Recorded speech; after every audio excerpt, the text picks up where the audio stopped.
শেখ হাসিনা জীবনের খুব বেশি সময় বাকি নাই, আমাদেরকে ছেড়ে চলে যাবেন। নেত্রী যেদিন চলে যায় উনি কিন্তু অনেক কান্না করেছিল।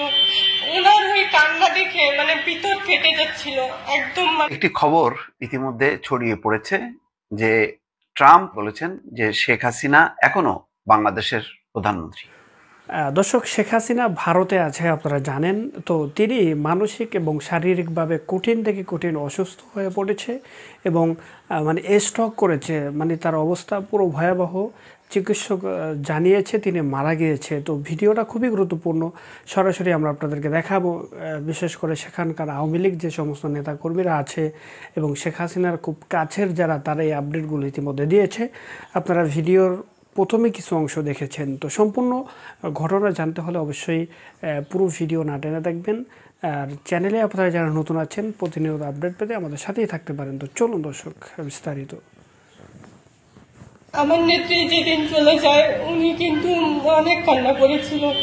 ওনার ওই কান্না দেখে ভিতর ফেটে যাচ্ছিল একদম। আমি বললাম আমি পুরো পাগল ছিলাম। আমি পুরাই পাগল ছিলাম। 4 দিন আমার কোনো 3 দিন আমার খাবার নাই, ঘুম নাই, গোসল নাই, একটা পড়েছিলাম। শুধু ওই চেহারাটা দেখেছি, উনি চোখ দিয়ে পানি পড়ছে, আমার নেত্রী কান্না করছে। ওইটা দেখে আমি আমি আমি ঠিক ছিলাম না। আমি অনেক কষ্ট পেয়েছি। আর আমি দেশের মানুষকে বলতে চাই, আপনারা যা হারিয়েছেন জীবনে, যাকে যেইভাবে অসম্মান করেছেন, এটা কখনো কোনোভাবে পসিবল না। আমার নেত্রী ভালোবেসে মানুষকে ভালো রাখার জন্য কি না করেছে।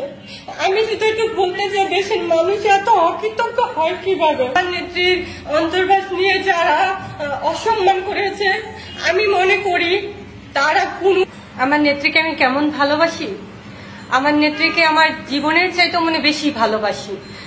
আমি আমার নেত্রীর জন্য হাসতে হাসতে প্রাণ দিতে রাজি আছি। আমি এতটাই ভালোবাসি, কারণ আমার নেত্রীকে আমি আমার মায়ের জায়গায় রেখেছি। আর মাকে মানুষ কতটা ভালোবাসে, অনেক বেশি ভালোবাসে। আমার নেত্রীকে নিয়ে কিন্তু আমি রাতে ঘুমাতে যাই, কারণ যেমন ওনার ছবিটা বুকে নিয়ে আমি ঘুমাই, কারণ ওনাকে আমি এতটা ভালোবাসি। নেত্রী যেদিন 5 তারিখে চলে যায়, আমি আসলে বুঝাইতে পারবো না। আমার কাছে মনে হয়েছিল যে আমার সবকিছু শেষ হয়ে গেছে।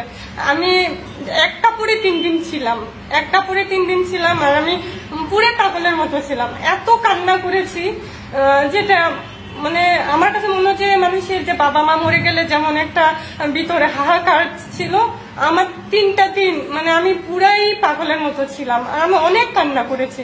আমি এই যে আমার বাসায় দরজা জানালা সব আটকে আমি হাওমাও করে কান্না করেছি, অনেক কান্না করেছি ওনার জন্য। আমার এতটাই খারাপ লেগেছিল। তো ওনাকে আমি অনেক ভালোবাসি।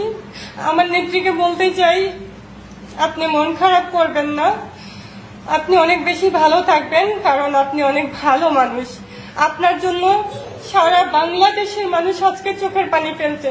আপনি যেদিন চলে গেছেন সেদিন থেকে আপনি যদি ভিডিওগুলো দেখেন, তখন বুঝতে পারবেন আমার প্রিয় নেত্রী, আমার প্রিয় জননী, আমার প্রিয় মা। আপনি বুঝতে পারবেন এই বাংলার মানুষ আপনাকে কতটা ভালোবাসে। আপনাকে আমার মতো করে আরো অনেকেই ভালোবাসে। আর আপনাকে ভালোবাসে না কারা জানেন? যারা 71-এর যুদ্ধের সময় বিরোধিতা করেছিল, যে রাজাকাররা, তারাই আপনাকে ভালো। দর্শক, ইতিমধ্যে আপনারা যে ভিডিও ফুটেজ মূলত আমাদের স্ক্রিন থেকে দেখতে পেয়েছেন। সর্বশেষ আরও একটা ভিডিও দেখাবো সংক্ষেপে। এটা দেখলেই আপনারা খুব সহজে আরও বিষয়গুলো বুঝতে পারবেন। চলুন দর্শক। শেখ হাসিনা 2026 সালে বাংলাদেশে আসবেন। 2032 সালে শেখ হাসিনার ক্ষমতায় আসার একটা সম্ভাবনা দেখা যায়। শেখ হাসিনা জীবনের খুব বেশি সময় বাকি নাই। তার মৃত্যু সম্পর্কেও আমি গণনা করেছি। তিনি 2033 সালে আমাদেরকে ছেড়ে চলে যাবেন। সম্ভবত তার মৃত্যু যেদিন হবে সেদিন সোমবার হওয়ার সম্ভাবনাই সবচেয়ে বেশি। জ্যোতিষবিজ্ঞান নিয়ে আমাদের দেশে তেমন বিশেষ চর্চা হয় না, কিন্তু জ্যোতিষবিজ্ঞান এমন একটি বিজ্ঞান যার সুফল সম্পর্কে অস্বীকার করার কোনো ক্ষমতা নাই। 2024 সাল শেখ হাসিনা ও আওয়ামী লীগের জন্যে শুভ সময় ছিল না, এটা আমি বলেছি। আমি আজকে শেখ হাসিনার ভবিষ্যৎ সম্পর্কে তিনি যতদিন বেঁচে থাকবেন সেই পর্যন্ত তার গণনা করেছি, সেটার উপরেই আপনাদেরকে জানাবো। শেখ হাসিনা 5ই আগস্ট দেশ ত্যাগ করে চলে গেছেন, আমরা জানি। তিনি খুব একটা ভালো নেই। তার কারণ হচ্ছে তার গ্রহগত অবস্থান, তার দলের লোকজনের অবস্থা আরও খারাপ।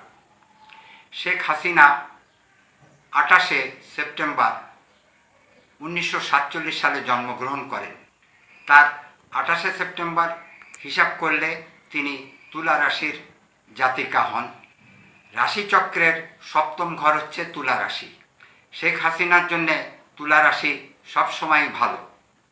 তিনি তার জন্মের সংখ্যার থেকে যে ভালো মন্দ গুণগুলি পেয়েছেন সেটি হচ্ছে তার জন্ম সংখ্যা 1, গন্তব্য সংখ্যা 4।